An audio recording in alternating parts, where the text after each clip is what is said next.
Hello, good afternoon everyone. This is Pastor Richard Kapuen Orungan.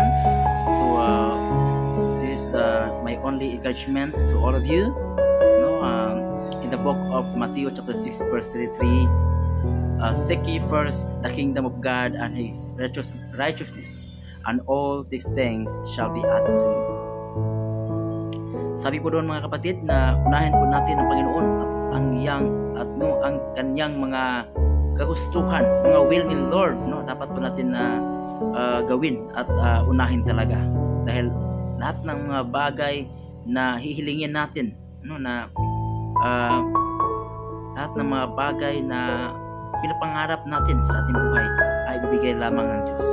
So ang atin lang gagawin ay unahin lang talaga palagi ang Panginoong Hesus. So God bless all. Shalom and shalom. Hallelujah.